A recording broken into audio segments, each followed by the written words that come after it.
जैसे ही मैंने अपनी आंखें खोली, मेरे सामने मेरे सारे दोस्तों को बेरहमी से काटा जा रहा था और मैं वहां बैठा बस थर थर कांप रहा था। और सबसे बुरी बात तो ये थी कि ये सब सिर्फ 10 मिनट पहले ही शुरू हुआ था। मैं एक लड़की को भीड़ से बचाते हुए मर गया था, और जब दोबारा मेरी आंखें खुलीं तो मैं एक कमज़ोर अदना सा स्लाइम बन चुका था। सच कहूँ तो पहले तो मैं पूरी तरह से बौखला गया।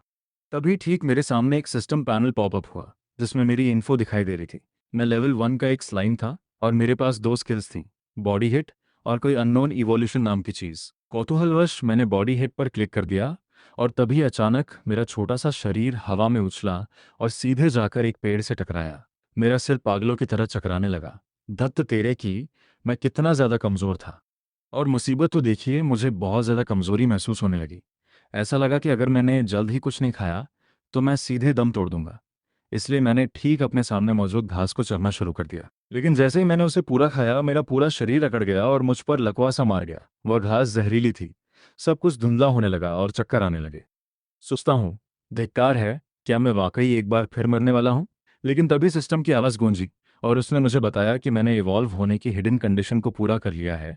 और मुझसे पूछा गया कि क्या मैं ऐसा करना चाहता हूँ। मैंने बिना सोचे समझे येस का बटन दबा दिया और मेरा पूरा शरीर पिघलने और अपना कार बदलने लगा। जब यह प्रक्रिया पूरी हुई तो मेरा रंग बदलकर हरा हो चुका था और मुझे एक बिल्कुल नई स्किल मिल गई थी, पॉइजन स्पिट। उत्सुकता में मैंने इसका टेस्ट लिया और वह जहर सीधे मेरे मुंह से बाहर निकला और सामने की घास को पिघलाकर रख दिया। मैं दंग रह गया और समझ गया कि वह अननोन इवोल्यूशन स्किल ही थी जिसने मुझे पहली बार इवॉल्व होने का मौका दिया था। तभी अचानक एक आवाज़ ने मुझे चौंका दिया और मैं हमले के लिए तैयार हो गया। लेकिन वह कोई और नहीं बल्कि एक दूसरा स्लाइम ही था। और आपको बताऊं, ये बंदा महामूर्ख था। उसका दिमाग किसी 2 साल के बच्चे जैसा लग रहा था। मैंने उससे बात करने की कोशिश की, लेकिन उसने सिर्फ आह कहा और फिर बस मुड़ा और वहां से चला गया। अब उस अनजान खतरे के बीच अकेले बैठकर अपनी मौत का इंतजार करना कोई अच्छा आइडिया नहीं था। इसलिए मैंने सोचा कि उसका पीछा करना ही बेहतर विकल्प है। वह मुझे एक गुफा की तरफ ले गया, और जैसे ही मैं अंदर गया मेरे होश उड़ गए। वह पूरी जगह अलग अलग आकार और रंग के स्लाइम से खचाखच भरी हुई थी। और सच कहूं तो वह काफ़ी घिनौना नज़ारा था, लेकिन उनमें से किसी ने मुझ पर हमला नहीं किया। वे सब एकदम न्यूट्रल थे। मैंने उनसे भी बात करने की कोशिश की, लेकिन हर एक स्लाइम पहले वाले जितना ही बेवकूफ़ निकला। और जब मैंने उनके सिस्टम पैनल्स चेक किए तो मुझे एक दिलचस्प बात पता चली। उन सभी के पास वही अननोन इवोल्यूशन स्किल थी। वे बस कभी किसी ताकतवर चीज़ में इवॉल्व नहीं हो पाए, क्योंकि वे इतने बेवकूफ़ थे कि इसे समझ ही नहीं सकते थे। ठीक तभी सुई नाम का एक स्लाइम वहां आया, जो पूरे ग्रुप के लीडर की तरह बर्ताव कर रहा था। और उसने ऐलान किया कि अब शिकार का वक्त हो चुका है। सारे स्लाइम्स बेहद उत्साहित हो गए और सुई के हुक्म पर वे सब के सब गुफा से बाहर उड़ पड़े, जबकि मैं वहीं खड़ा बिल्कुल हक्का बक्का रह गया। शिकार? स्लाइम शिकार कर रहे हैं? स्लाइम्स को तो दुनिया की सबसे कमजोर चीज माना जाता है। लेकिन मेरी जिज्ञासा इतनी ज्यादा थी कि मैं रुक नहीं सका। इसलिए मैं भी उनके पीछे हो लिया, ये सोचते हुए कि शायद इस दुनिया में स्लाइम्स ही सबसे ताकतवर जीव हैं। लेकिन भाई साहब, मैं कितना गलत था। हम सब नीचे झुके और एक झाड़ी के पीछे छुप गए। और तभी अचानक सूरी ने घोषणा की कि शिकार आ चुका है। वह शिकार और कोई नहीं बल्कि इंसान थे। इंसानों का एक पूरा ग्रुप, जो पूरी तरह हथियारों से लैस था और दिखने में किसी एस क्लास फाइटर्स जैसे लग रहे थे, जो काई को अपने पैरों तले कुचल सकते थे। फिर अगले ही पल सारे स्लाइम्स इंसानों पर हमला करने के लिए झाड़ियों से कूद पड़े। तलवार के एक साफ कट से हवा में ही सुई के दो टुकड़े हो गए। इसके बावजूद बाकी का झुंड आगे बढ़ता रहा। दूसरे आदमी ने एक साथ दो और स्लाइम्स को काट डाला और वे किसी पानी के गुब्बारे की तरह फट गए। एक औरत ने आग का गोला फेंका, जिससे उनमें से तीन उबलकर काले कीचड़ में बदल गए। तलवार, आग, तलवार, आग। कई झाड़ियों में खुद को दबाए बैठा था, दहशत से कांपता हुआ। चंद सेकंडों में ही सारे स्लाइम्स का कत्लेआम कर दिया गया। जब इंसान वहां से आगे बढ़ गए तो काई बाहर आया और लाशों को देखने लगा, इस उम्मीद में कि शायद कोई एक जिंदा बच गया हो। लेकिन कोई नहीं बचा था। उसे आखिर में सुई मिला। एक बड़ी तलवार का घाव उसके ठीक आधे हिस्से को चीर गया था। वह मुंह, जो धीमी आवाज में बेवकूफ़ी भरे शब्द बड़बड़ाता रहता था, अब खुला और बेजान था, जो कभी कुछ नहीं बोलने वाला था। वह सुई को ढंग से जानता भी नहीं था। लेकिन इस पूरी दुनिया में सुई ही पहला जीव था जिसने उससे बात की थी। और अब वह घास पर पड़ा एक शांत, बिखरा हुआ पानी का टुकड़ा मात्र था। लेकिन वहां उदास खड़े रहने से उसकी जान नहीं बचने वाली थी। यह एक ऐसी दुनिया थी जो सिर्फ एक नियम पर चलती थी, खाओ या खाए जाओ। इसलिए मातम मनाने के बजाय उसने अपने दिमाग को काम पर लगाया। जहर खाने से उसे एक स्किल मिली थी, तो दूसरी चीजें खाने से भी शायद कुछ मिल सकता था। और ठीक उसके सामने ताज़ा मरे हुए स्लाइम्स पड़े थे, जिन्हें खाना उसकी पॉइजन रेजिस्टेंस की वजह से बिल्कुल सुरक्षित था। बस एक ही दिक्कत थी, वे पहले से ही धुंधले पानी में पिघल रहे थे। अब नखरे करने का वक्त नहीं था, इसलिए उसने सुई को काटना शुरू कर दिया। इसे खाकर उसे उल्टी जैसा महसूस हो रहा था, लेकिन उसने खुद को मजबूर किया और उस बेस्वाद जेली को चबाते और निगलते गया। और तभी वह आवाज़ दोबारा गूंजी। अपनी ही प्रजाति को खाने की वजह से उसने दो स्किल्स अनलॉक कर ली थीं, कैनिबलिज्म और सेम रेस ईटर। और अब वह उल्टी जैसा एहसास पूरी तरह गायब हो चुका था, जैसे उन स्किल्स ने उसे बंद कर दिया हो। जब उसने पूरा स्लाइम खत्म कर लिया तो उसका लेवल छलांग लगाकर 5 पर पहुंच गया और उसे पॉइजन क्रिएशन, पॉइजन टैलेंट और स्लाइम मर्डरर होने से जुड़ी 2 प्रोविजनल स्किल्स मिली, जिनके बारे में उसे कोई अंदाजा नहीं था। सिर्फ एक बार खाने से 4 स्किल्स और लेवल्स का ढेर। उसे समझ नहीं आया कि क्या कहे, तो उसने बस इतना कहा, खाने के लिए शुक्रिया। इसके बाद वह वापस गुफा की तरफ चल दिया, क्योंकि एक नए छिपने के ठिकाने की तलाश में अंधेरे में भटकना मौत को दावत देने जैसा था। अगली सुबह वह जल्दी ही अकेला निकल गया, जबकि बाकी स्लाइम्स अभी भी अपने बेवकूफ़ी भरे ढेर में सो रहे थे।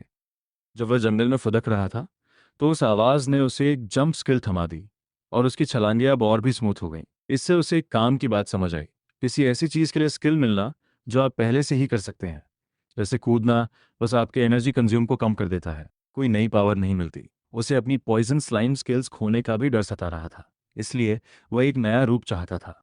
अगर जहर खाने से वह पॉइजन स्लाइम बन सकता था तो शायद दूसरी चीज़ें कुछ और असर करती, जैसे पैरालिसिस। इसलिए वह घास का स्वाद चखने निकल पड़ा। वहाँ 3 तरह की घास थी, एक तो वही जहर जिसे वह जानता था, एक मेडिसिन हर्ब जिसने उसे एनर्जी से भर दिया, और एक तीसरी जिसने उसके शरीर को कंपा दिया। मिल गया। उसने उसे और ज़्यादा खाया जब तक कि उसका शरीर पूरी तरह अकड़ नहीं गया और वह हिल भी नहीं सका।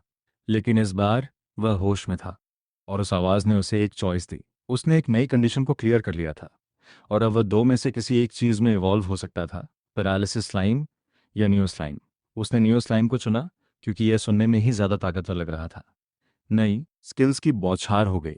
चार्ज, एक्सपैंड और डिफ्लेट। उसका पुराना बॉडी हिट अब अपग्रेड होकर चार्ज बन चुका था। उसका शरीर अब नियॉन ग्रीन की तरह थोड़ा चमक रहा और वह खुद को पहले से ज़्यादा ताकतवर महसूस कर रहा था। अपनी शक्तियों का परीक्षण करने के लिए उसने एक पेड़ पर चार्ज किया और जहां बॉडी हिट से पत्ते बमुश्किल हिले थे, अब पूरा तना हिल गया। वह खुद को बड़ा और छोटा भी कर सकता था और नई शार्प आइड एनालिसिस स्किल की मदद से वह किसी चीज को देखकर सचमुच जान सकता था कि वह क्या है। बस उसका लेवल वापस लेवल 1 पर सेट हो गया था, लेकिन उसके सारे स्टैट्स वैसे ही थे और पैरालिसिस लाइन में इवॉल्व होने का ऑप्शन अभी भी मौजूद था। वह अभी इवॉल्व हो जाता, लेकिन पहले वह दोबारा इवॉल्व होने से पहले इस न्यू स्लाइम की स्किल को टेस्ट करना चाहता था। जंगल में कुछ मिनट आगे बढ़ने पर उसे कोई दिखा। घास में 2 छोटे जीव सोए थे, बच्चे के आकार के, बदसूरत चेहरे वाले और गंदी हरी त्वचा वाले। एक के पास एक लकड़ी पड़ी थी, एक हथियार। दूसरे के पास कुछ नहीं था, इसलिए काई ने सबसे पहले उन दोनों सो रहे मासूम गॉब्लिन्स के चेहरों पर जहर थूक दिया। वे दर्द से तड़पते हुए उठे, लगभग अंधे हो चुके थे और चीख रहे थे। जब वे भ्रमित थे, काई आसमान में उछला, बड़ा और बड़ा होने लगा और गॉब्लिन्स को कुचलने के लिए सीधे नीचे की तरफ चार्ज कर दिया। गॉब्लिन्स बेहद डरे हुए लग रहे थे, लेकिन अब बहुत देर हो चुकी थी। एक जोरदार धमाके के साथ वे हरी मिर्च के स्वाद वाले टमाटो पेस्ट में बदल गए। उस आवाज़ ने उसे भारी इनाम दिया। सिर्फ एक लड़ाई से उसका लेवल CA7 पर पहुंच गया। क्योंकि वह गॉब्लिन एक रेयर सबस्पीशीज था, उसे स्टैट्स बूस्ट की एक पूरी कतार मिल गई। Attack, defence, speed, magic, body, यहाँ तक कि लक भी। साथ ही गॉब्लिन मर्डरर और प्रेस अटैक। और उसने सीधे गॉब्लिन से 3 चीज़ें चुरा ली, उसकी भाषा, क्लब का इस्तेमाल कैसे करना है, और उसकी भयानक बैटल रोर। लेकिन इसका एक नुकसान भी था। जब वह उन पर हमला कर रहा था तब उसे कोई दर्द महसूस नहीं हुआ। वह पूरी तरह लीन था, लेकिन जैसे ही यह खत्म हुआ उसका पूरा शरीर चीख उठा। फिजिकल हिट्स वाकई एक सॉफ्ट स्लाइम को बहुत चोट पहुंचाते हैं, तो दुश्मनों को कुचलने के लिए जो शरीर अच्छा है वह खुद भी मार झेलता है। उसने पास ही एक मेडिसिन हर्ब खाई और दर्द लगभग तुरंत ही कम हो गया। फिर उसने गॉब्लिन का मांस खाने की कोशिश की, इस उम्मीद में कि शायद और स्किल्स मिलेंगी, लेकिन उसे कुछ हासिल नहीं हुआ। स्लाइम्स को खाने से उसे स्किल्स मिली थी, लेकिन इस गॉब्लिन को खाने से एक भी नहीं मिली। उलझन में उसने लाश को वहीं छोड़ा और घर की तरफ चल दिया। गुफा में लौटते समय उसने देखा कि गुफा के स्लाइम्स फिर से शिकार पर जा रहे हैं। इसलिए सिर्फ नजर रखने के लिए काई ने साथ जाने का फैसला किया और सोचा कि अगर कुछ भी गलत हुआ तो वह भाग जाएगा। स्लाइम्स को शिकार मिल गया और काई देखने के लिए आगे कूद गया।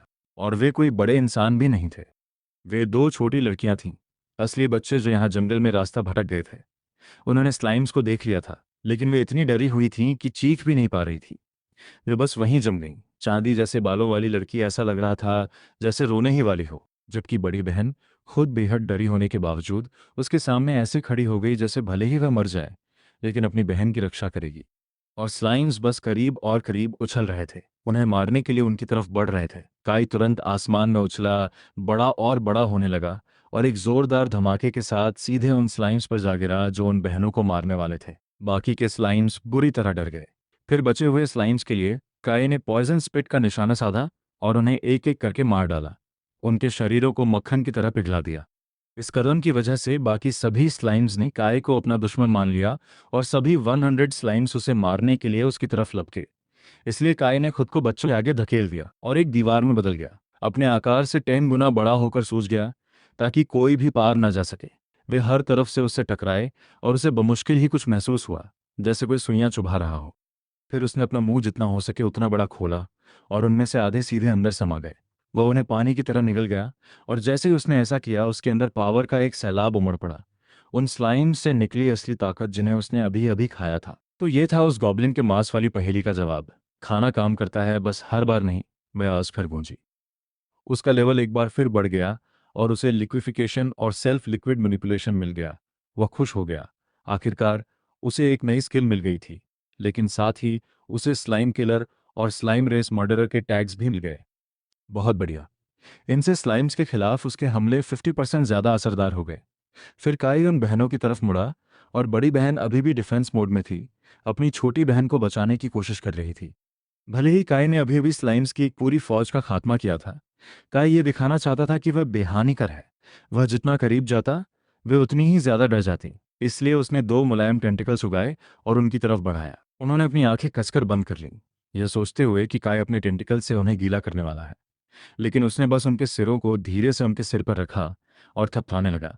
बड़ी लड़की की आंखें खुल गईं। काई धीरे धीरे उन्हें शांत करने की कोशिश करता है और बड़ी बहन को अब थोड़ा बेहतर महसूस हो रहा है। लेकिन छोटी वाली हाना, जिसके बाल चांदी जैसे सफ़ेद हैं, वो अभी भी डरी हुई है। उसे खुश करने के लिए काई अपनी लिक्विड स्किल का इस्तेमाल करके अपने शरीर से छोटे छोटे रैबिट्स और फ्लावर्स बनाता है।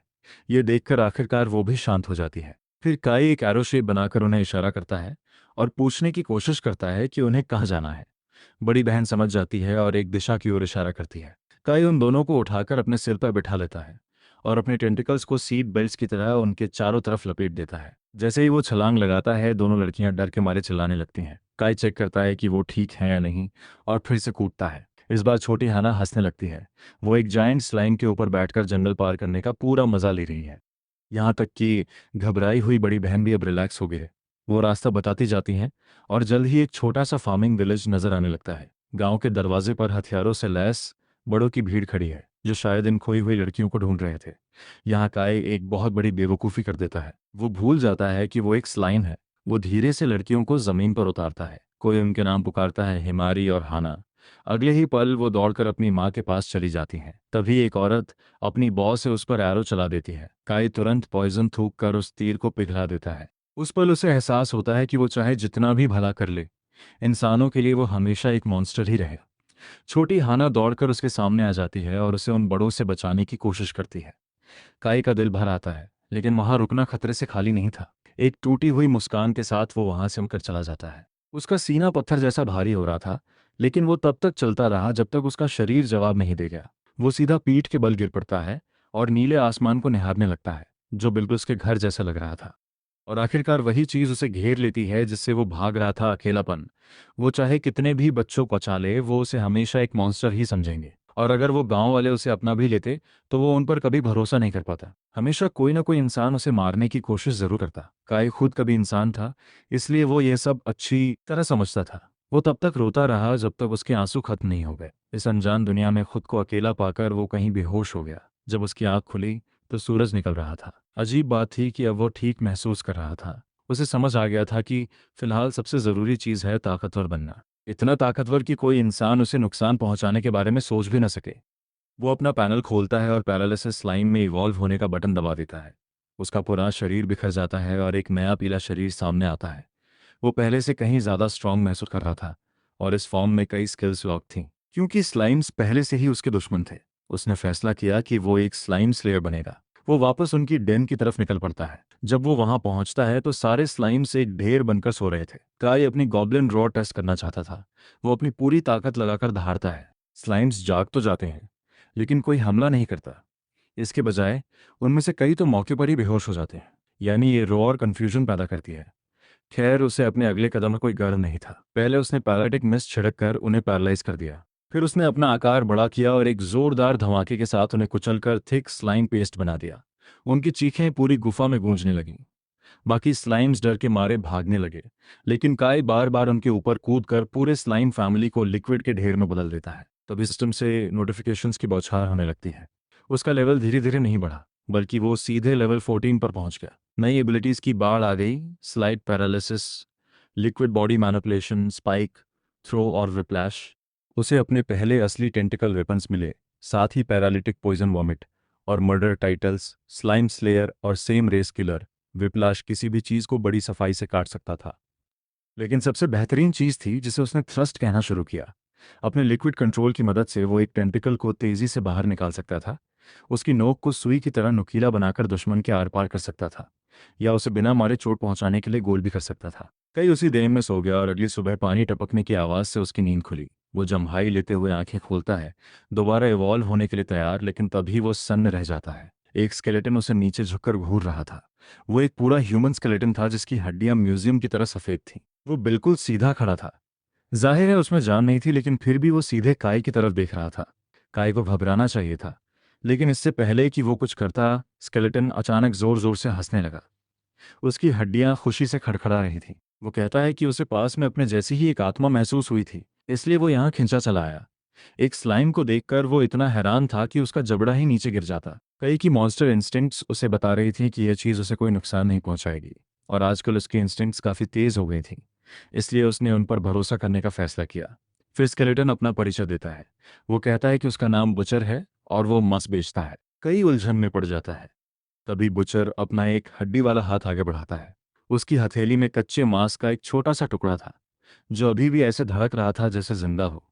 बुचर कहता है कि एक बार काय इस मांस को खा ले तो वो सब कुछ समझ जाएगा। मांस देखने में घिनौना था, लेकिन काय के पास पॉइजन रेजिस्टेंस थी, और न जाने क्यों उसे उसमें से एक अजीब सी एनर्जी महसूस हो रही थी। उसे लगा कि इसे खाने से वो और भी स्ट्रांग बन जाएगा, इसलिए काय ने उसे निगल लिया। बुचर उसे मांस गटकते हुए देखता है और एक ऐसी डरावनी मुस्कान देता है कि काय कांप उठता है। और फिर असर शुरू होता है। काय का पूरा शरीर ऐसे जलने लगता है जैसे वो पिघलने वाला हो। दर्द असहनीय था। वो अपने टेंटिकल से बुचर पर हमला करता है, लेकिन वो किसी भूत की तरह स्केलेटन के आर पार निकल जाते हैं। बुचर बस खड़ा होकर हंसता रहा। तभी सिस्टम की आवाज़ गूंजी। काय ने एक नया इवोल्यूशन ऑप्शन अनलॉक कर लिया था, फ्लेम स्लाइम। ये एक रेयर स्पीशीज थी। उसका लेवल उछलकर सीधा लेवल 18 पर पहुंच गया, और उसे ढेर सारी नई स्किल्स मिली, जिसमें एक रेयर फायर ब्रीदिंग स्किल भी शामिल थी। काई यस बटन दबा देता है और उसका शरीर बदलने लगता है। जब उसे होश आता है तो उसका पूरा शरीर लाल हो चुका था और उसके सिर के ऊपर एक छोटी सी लौ जल रही थी। वो खुद को और भी स्ट्रांग और गर्म महसूस कर रहा था। काई दंग रह गया। मांस के सिर्फ एक टुकड़े ने उसे इतना स्ट्रांग बना दिया था। वो जानना चाहता था कि आखिर ये बुचर चीज़ क्या है, लेकिन स्केलेटन ने बस इतना कहा कि काय को दो बातें जानने की जरूरत है। पहली, वो उसे और भी स्ट्रांग बना सकता है। दूसरी, वो चाहकर भी उसे नुकसान नहीं पहुंचाएगा। फिर बुचर काय को अपना खुद का स्टेटस पैनल दिखाता है। उसका हर स्टैट 0 था। हेल्थ, अटैक, डिफेंस, सब कुछ। उसकी क्लास इमॉर्टल थी। वो मर नहीं सकता था। उस पर हमला नहीं किया जा सकता था, लेकिन वो खुद भी किसी पर हमला नहीं कर सकता था। बुचर समझाता है कि वो कभी बहुत शक्तिशाली हुआ करता था, एक लिच। लेकिन एक रेयर एवोल्यूशन मिलने के बाद उसकी ये हालत हो गई। अब वो अमर तो था, लेकिन लड़ाई में बेकार। उसकी मांग बहुत सीधी, क्योंकि वो खुद कुछ नहीं मार सकता था। वो चाहता था कि काय मॉन्स्टर्स को मारे और उनका मांस उसे दे दे। बदले में वो काय को रास्ता दिखाएगा और उसे इस दुनिया का सबसे ताकतवर जीव बनने में मदद करेगा। कई सोचता है कि यह मांस का शौकीन मीट पर्वत आखिर है क्या, लेकिन उस मांस को खाने और अपनी नई ताकत देखने के बाद काई मना करने की हालत में नहीं था, इसलिए वो मान गया। बुचर ने सबसे पहले पेमेंट के तौर पर काई के शरीर का ही एक टुकड़ा मांगा। काई ने अपने स्लाइम बॉडी का एक हिस्सा उसे दे दिया। स्केलेटन ने खुशी खुशी उसे अपनी इन्वेंट्री में रख लिया, एक ऐसी स्किल जो उसे असीमित चीज़ें स्टोर करने देती थी जो कभी सड़ती नहीं थी। जंगल में बाहर निकलकर बुचर काय को कुछ खास हर्ब्स इकट्ठा करने के लिए कहता है। जब काय खोजबीन कर रहा था तो उसकी नज़र दो गॉब्लिन्स पर पड़ती है। एक मेल और एक फीमेल, जो अपनी गंदी हरकतों में लगे थे। काय को घिन आती है। उसका सिंगल मन इतनी गंदगी बर्दाश्त नहीं कर पा रहा था। बिना ज़्यादा सोचे वो फ्लेम ब्रेथ छोड़ता है और उन्हें जलाकर राख कर देता है। फीमेल गॉब्लिन काय की नज़र पड़ने से पहले ही पानी में कूदने में कामयाब हो जाती है। थोड़ी देर बाद वो उसे तैरकर बाहर निकलते और जंगल की गहराई में भागते हुए देखता है। जला हुआ गॉब्लिन देखकर बुचर बहुत खुश होता है। वो मांस काटने निकल जाता है, जबकि काई उस भागती हुई फीमेल गॉब्लिन के पीछे जाता है। चुपचाप उसका पीछा करते हुए काय को एक नई स्किल मिलती है, इरेज प्रेजेंस। ये उसकी मौजूदगी को पूरी तरह मिटा देती है। और सच कहूं तो ये वाकई कमाल की थी। वो उसका पीछा करते हुए एक डेन तक पहुंचता है, और वो डेन गॉब्लिन से भरी पड़ी थी। वो सब अपनी गंदी हरकतों में मशगूल थे। फीमेल्स नरों के ऊपर चढ़कर पागलों की तरह सवारी कर रही थी। अब भला काई उन्हें मजा कैसे लेने देता। काई ऊपर उछलता है, अपने शरीर को बहुत बड़ा करता है और एक धमाके के साथ नीचे आता है। वो उन सबको कुचल देता है और उन्हें ताज़ा गॉब्लिन सॉस में बदल देता है। सिस्टम की घंटी बजती है और काई का लेवल 5 गुना बढ़ जाता है। उसे इंटेंस हीट क्रिएशन और इंटेंस हीट बेस्टोइल के छोटे वर्जन्स मिलते हैं, और उन गॉब्लिन्स का सफाया करने की वजह से उसने एक अजीब सी एबिलिटी भी चुरा ली, जिसे possibility for cross species breeding कहते हैं। कई ने इस बारे में ज़्यादा न सोचने का फैसला किया, लेकिन तभी उसकी नज़र गुफा की दीवार से चिपकी 2 फीमेल गॉब्लिन्स पर पड़ती है। वो बहुत डरी हुई लग रही थी और हमला नहीं कर रही थी। काय हिचकिचाता है। उसका ह्यूमन हार्ट बीच में आ जाता है, क्योंकि अगर उसने उन्हें जिंदा छोड़ दिया तो वो फिर से ब्रीड करेंगी और जंगल को और ज़्यादा गॉब्लिन से भर देंगी। तभी वो दोनों गॉब्लिन्स उसे मारने के लिए उस पर झपट पड़ती हैं। उसे बस इसी बहाने की ज़रूरत थी। काई भाले जैसे 2 टेंटिकल्स बनाता है और उनके सीने के आर पार कर देता है, उन्हें वहीं ढेर कर देता है। इसी बीच बुचर हमेशा की तरह खुशी खुशी वहां पहुंचता है और मांस इकट्ठा करने लगता है। वो मुस्कुराते हुए कहता है कि फीमेल्स के सीने का मांस सबसे अच्छा होता है। हाँ, काय समझ गया था कि यह स्केलेटन पक्का एक परवर्ट है। काय को यह बहुत घिनौना लगता है, लेकिन स्केलेटन को कोई फर्क नहीं पड़ता। इसके बाद काय नदी की तरफ बढ़ता रहा और हर उस हर्ब को खाता गया जिसकी तरफ बुचर इशारा करता। तभी बुचर, जो फिर से कहीं भटक गया था, अचानक पीछे से उसे टोकता है और अपनी हड्डी वाली उंगली वहां रखता है जहां उसके होंठ होने चाहिए थे, यानी शांत रहने का इशारा। वो काई को नदी के किनारे थोड़ा और आगे ले जाता है और इशारा करता है।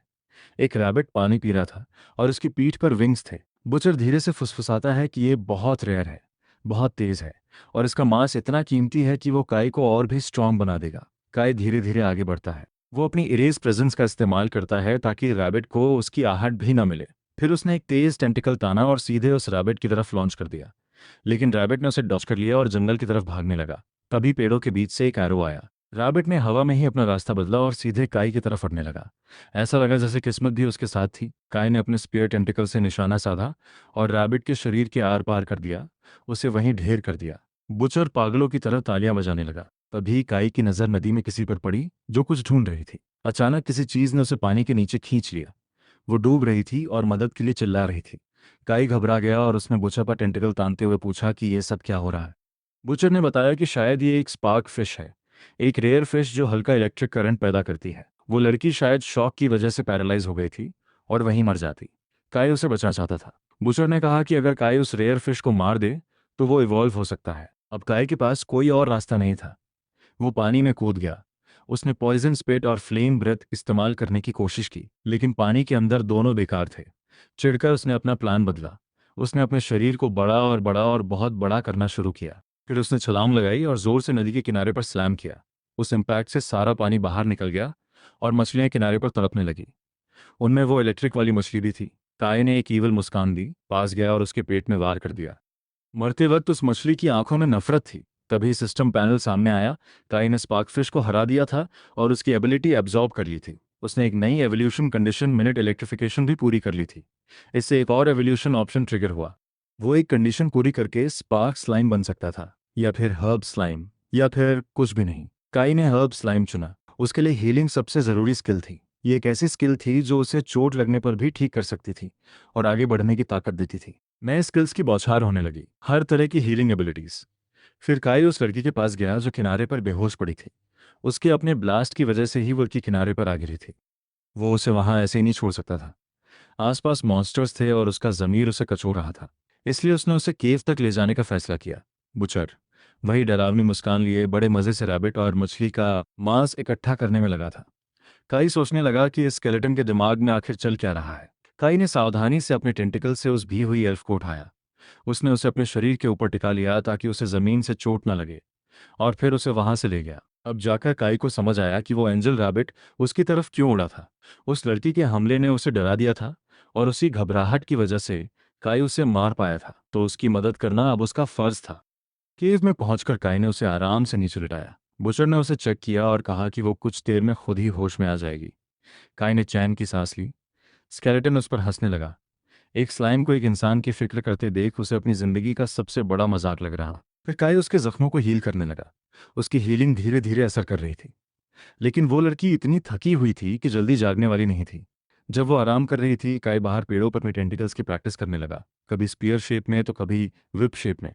कड़वा सच ये था कि उसका हमला अभी भी एंजल रैबिट जैसे तेज शिकार को आसानी से नहीं मार सकता था। तभी एल्फ ने हलचल की। वो अधूरी नींद में उठी, काई को देखा और एकदम जम गई।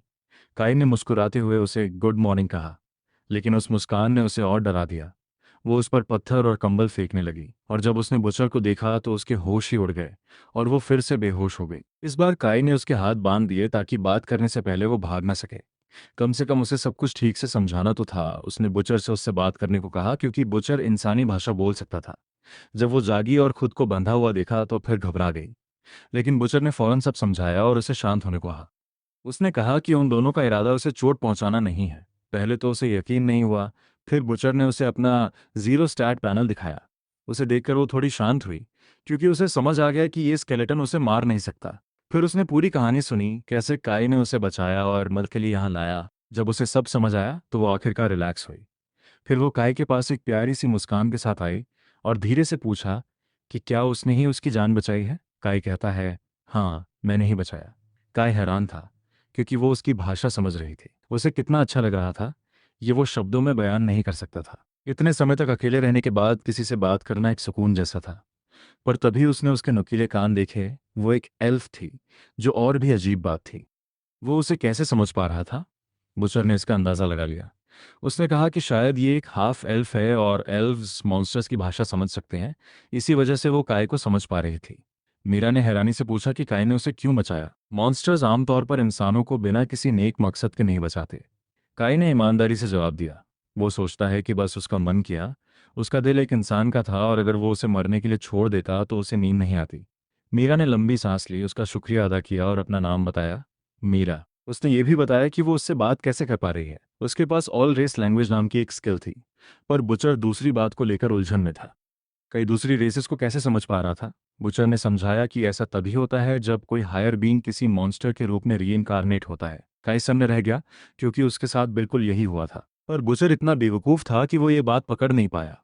उसे कभी पता नहीं चला कि काई असल में एक इंसान है जो स्लाइम बनकर दोबारा जन्मा है। फिर मीरा ने बताया कि वो जंगल में क्यों थी। उसकी बेटी बीमार थी और उसका इकलौता इलाज एंजल रैबिट से बनी दवा थी। पर पूरे जंगल में सिर्फ एक ही एंजल रैबिट था। कई का दिल बैठ गया, क्योंकि उसने आखिरी वाले को मार दिया था और उसी की वजह से इवॉल्व हुआ था। मीरा ने कहा कि जैसे ही वो ठीक होगी, वो फिर से उस रैबिट को ढूंढने जाएगी। फिर उसने सिर झुकाया, एक बार फिर शुक्रिया कहा और सोने के लिए लेट गई। काई और अक्षर बस एक दूसरे को देखते रह गए। सिर्फ वो दोनों ही सच जानते थे। मीरा की ये तलाश अब बेकार थी। काई उस बच्चे को बचा सकता था, क्योंकि उसके पास एंजल रैबिट की हीलिंग एबिलिटी आ गई थी। लेकिन अगर उसने ऐसा किया तो ये बात फैल सकती थी कि उसके पास रेयर हीलिंग स्किल है और उसकी जान खतरे में पड़ सकती थी। इसलिए काई ने फैसला किया, बेहतर है शांत रहो और इसे जाने दो। पर जैसे ही उसने ये सोचा, मीरा के चेहरे पर उम्मीद देखकर उसके सीने में एक अजीब सी घुटन होने लगी। वो जानता था कि ये क्या है, पछतावा और खुद से फिरत। वो एक पाखंडी बन रहा था। वो बुदबुदाया, लानत है मुझ पर। पीछे खड़े बुचर ने उसके मन की बात पढ़ ली और उसे मदद न करने की सलाह दी। उसने चेतावनी दी कि इससे काई की जान को खतरा हो सकता है, और चूंकि काई ही उसे मांस ला कर देता था, उसे मीरा या उस गांव के लफड़ों में नहीं पड़ना चाहिए। पर काई खुद को जानता था। उसे मौत से सबसे ज्यादा डर लगता था। लेकिन अगर उसने मीरा की मदद नहीं की तो ये पछतावा उसे हर दिन मरता रहेगा। तो शायद मदद करना और खतरे का सामना करना ही बेहतर था। उसने मदद करने का मन बना लिया। बुचर बस हंसा और उसे एक अजीब किस्म का प्राणी कहा। उसके बाद वो अगले दिन के लिए आराम करने लगे। वो रात बहुत ठंडी थी और मीरा कांप रही थी। तो काई धीरे से मीरा के कंबल के अंदर गया और अपने गर्म स्लाइम बॉडी से उसे रात भर गर्माहट दी। और हाँ, यकीन कर गया, मीरा की सांसें अब नॉर्मल थीं। अगली सुबह काई ताजगी के साथ उठा, और हम सब जानते हैं क्यों। मीरा अब भी सो रही थी और बिल्कुल सेहतमंद लग रही थी। काई, आखिर कल रात तुमने क्या किया? फिर काई ने उसे जगाया और कहा कि वो उसकी बेटी को बचाने के लिए दवा बनाएगा। मीरा का चेहरा खुशी से खिल उठा। वो इतनी खुश थी कि उसने काई को गले लगा लिया, यहाँ तक कि उसका स्लाइम बॉडी पूरी तरह पिचक गया। फिर उसने सिर झुकाकर बार बार उसका शुक्रिया अदा किया। काई ने मीरा से कहा कि वो अपना सिर उठाए और उसका शुक्रिया ना करे। उसने कहा कि वो ये किसी दया की वजह से नहीं कर रहा है, उसके अपने कारण हैं। और मीरा को लगा कि वो बस हम्बल बन रहा है, इसलिए उसने और भी ज़्यादा शुक्रिया कहा। उसके बाद मीरा के पीछे पीछे वो दोनों गांव की तरफ चल दिए। रास्ते में गॉब्लिन्स के एक झुंड ने उन पर हमला कर दिया। काई ने उन्हें पल भर में खत्म कर दिया, लेकिन उसका एक लेवल भी नहीं बढ़ा। तब उसे एहसास हुआ कि अब गॉब्लिन्स को मारना उसके लेवल अप के लिए काफ़ी ही है। जल्द ही गांव नजर आने लगा। काई हैरानी से वहीं रुक गया, क्योंकि ये वही गांव था जहां वो पहले आया था। तो मीरा ने उसे अंदर छुपाकर ले जाने का फैसला किया। चूंकि काई एक स्लाइम था, उसने अपने शरीर को पिघलाकर लिक्विड बना लिया और मीरा के कपड़ों के अंदर छुप गया, जहां उसे कोई नहीं देख सकता था। बुचर बाहर ही रुक गया, किसी को कुछ पता नहीं चला। जब वो घर पहुंचे, काई ने देखा कि हाना वहां बहुत बीमार और कमजोर पड़ी है। काई कपड़ों से बाहर निकला, एक टेंटिकल बनाया और उसे धीरे से हाना के मुंह में डालकर हीलिंग मेडिसिन सीधे उसके गले में उतार दी। मीरा ने झुककर हाना की हालत चेक की। फिर उसने सुकून की सांस ली और कहा कि अब सब ठीक है। काई को अंदर से बहुत संतुष्टि मिली, कम से कम इस बार उसका किया हुआ कुछ काम आया था। पर तभी उनसे गलती हो गई। काई और मीरा बहुत जल्दी बेफिक्र हो गए और अचानक दरवाज़ा जोर से खुला। हिमारी अंदर आई और उसने सब देख लिया। काई ने घबराकर अपने टेंटिकल से हिमारी का मुंह बंद किया और दूसरे से दरवाज़ा भी लगा दिया। उसे समझ नहीं आ रहा था कि क्या करे, पर ताज्जुब की बात यह थी कि हिमारी काई से बिल्कुल नहीं डरी। भले ही उसका रंग बदल गया था, पर वो किसी तरह जान गई कि ये वही है। शायद ये बच्चों की समझ थी। उसने उसे गोद में उठा लिया और उसके साथ खेलने की उसे जोर से गले लगाया। काई थोड़ा इमोशनल हो गया। उसके बदलने के बाद भी उसे याद रखा गया था। तभी अचानक हाना की हालत फिर से बिगड़ने लगी। उसके चेहरे पर बैंगनी रंग की नसें उभरने लगी और उसे सांस लेने में तकलीफ होने लगी। काई ने तुरंत कई टेंटिकल्स बाहर निकाले। उसने एक हाना के मुंह में डाला और सारी बुरी एनर्जी सूखने लगा। दूसरे को उसके शरीर पर टिकाया और उस अजीब बैंगनी पॉइजन को बाहर खींचने लगा। तभी सिस्टम पैनल नजर आया। उसने बताया कि काय के लेवल में 2 की बढ़ोतरी हुई है और वो लेवल 11 पर पहुंच गया है। इसके साथ ही उसने एक नई evolution condition, fatal poison absorption भी पूरी कर ली थी। अब वो स्पार्क स्लाइम में इवॉल्व हो सकता था। काई ने एवोल्यूशन एक्सेप्ट किया और उसका पूरा शरीर फिर से बदल गया। उसे 2 नए स्किल्स मिले, स्मॉल इलेक्ट्रिक शॉक और इलेक्ट्रिक हाकी। जब हाना की हालत स्थिर हो गई, काई ने फौरन हिमारी से पूछा कि क्या उन्हें जंगल में कुछ अजीब मिला था। हिमारी ने तुरंत उसे एक पर्पल स्केल थमा दिया। उसने बताया कि जब वो बेरीज चुन रहे थे, तब उन्हें ये मिला था और स्लाइम से भागते वक्त हाना का हाथ इस पर कट गया था।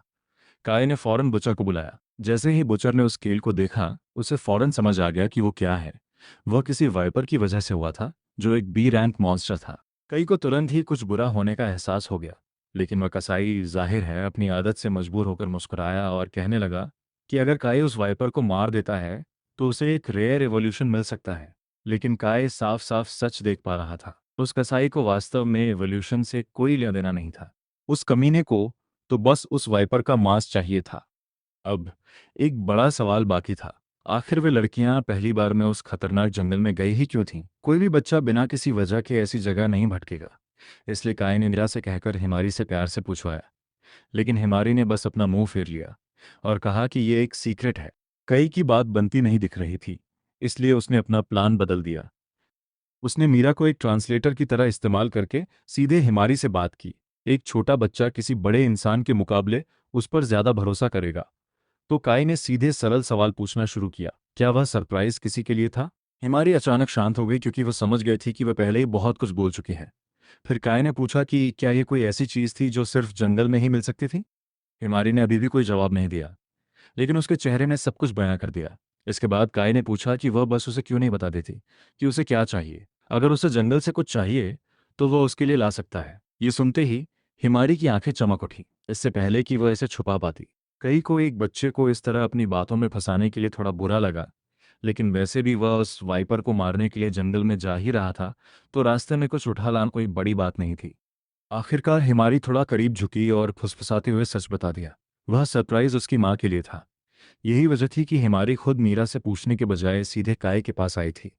और हिमारी को ढेर सारी हर्ब्स यानी जड़ी बूटियां चाहिए थी। यही कारण था कि अगर कोई दुकान पर औषधीय जड़ी बूटियों का एक बड़ा ढेर लेकर आता, तो दुकान उन्हें रिकवरी मेडिसिन में बदल सकती थी। हिमारी वह मेडिसिन अपनी माँ को एक थैंक यू गिफ्ट के रूप में देना चाहती थी। इसी वजह से हिमारी और हाना छुपकर जंगल में गई थी।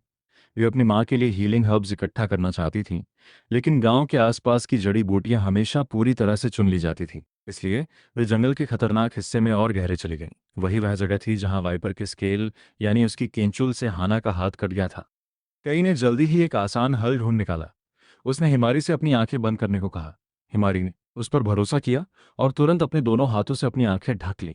फिर काई ने उस कसाई से एक छोटी बोतल ली, अपने टेंटिकल का इस्तेमाल करके कुछ रिकवरी मेडिसिन बनाई और उसे उसके अंदर डाल दिया। चूंकि वह पहले से ही समझ चुका था कि ये कैसे करना है, इसलिए ये बहुत आसान था।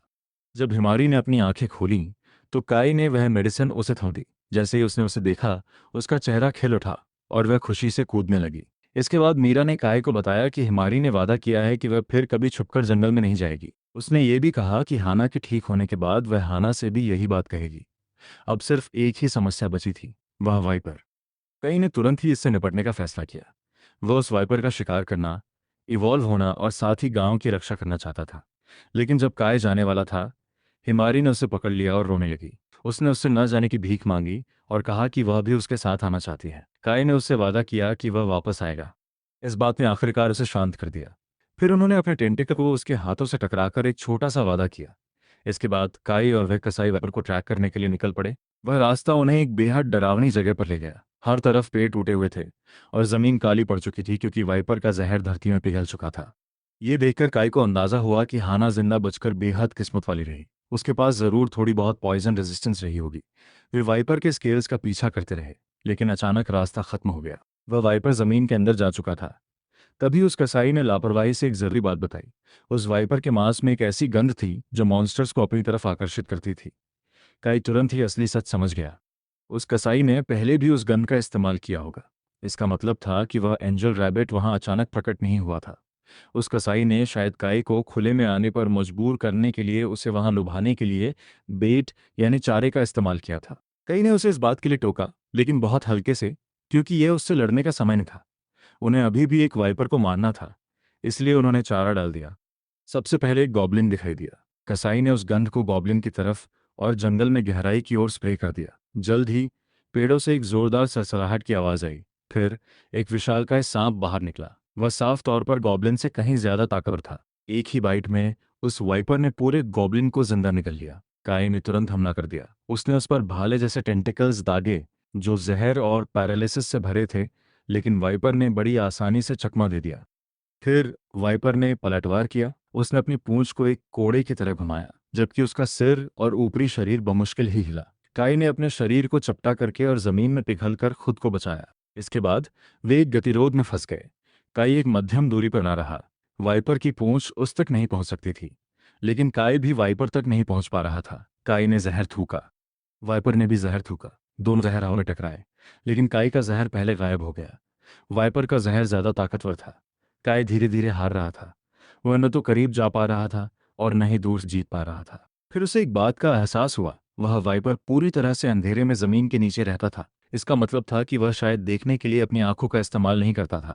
वह एक सांप था, इसलिए वह जरूर हीट यानी गर्मी को महसूस करता होगा। तो काय ने अपनी पूरी ताकत से आग का इस्तेमाल किया। उसने हर तरफ लपटें फूंक दी, जिससे पूरा इलाका आग के दरिया में बदल गया। हवा में गर्मी भर गई और वह वाइपर घबराने लगा।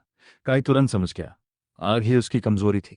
वाइपर हर दिशा में पागलों की तरह अपनी पूंछ पटकने लगा, लेकिन काई को यह लड़ाई जल्दी खत्म करनी थी। अगर उसने बहुत लंबा इंतजार किया तो आग फैल जाएगी और पूरा जंगल जलकर राख हो जाएगा। इसलिए काय सीधे लपटों के बीच कूद गया। हर तरफ गर्मी होने की वजह से वाइपर अब उसे ठीक से महसूस नहीं कर पा रहा था। कई ने उसके सिर पर 2 टेंटिकल से निशाना साधा। अगर वह सिर को कुचल देता तो सांप मर जाता, लेकिन वाइपर ने अपनी पूंछ से उसे ब्लॉक कर दिया। कई ने बार बार हमला किया, लेकिन वाइपर बहुत तेज था। उसने काई के हर वार को हवा में उड़ा दिया। इसी के साथ काई की लपटें अब धीरे धीरे कम होने लगी थीं। अब काई एक गंभीर मुसीबत में फंस चुका था। शुरू करने से पहले आज का पहला टारगेट सेट करते हैं। इस वीडियो पर 2K लाइक्स का एम।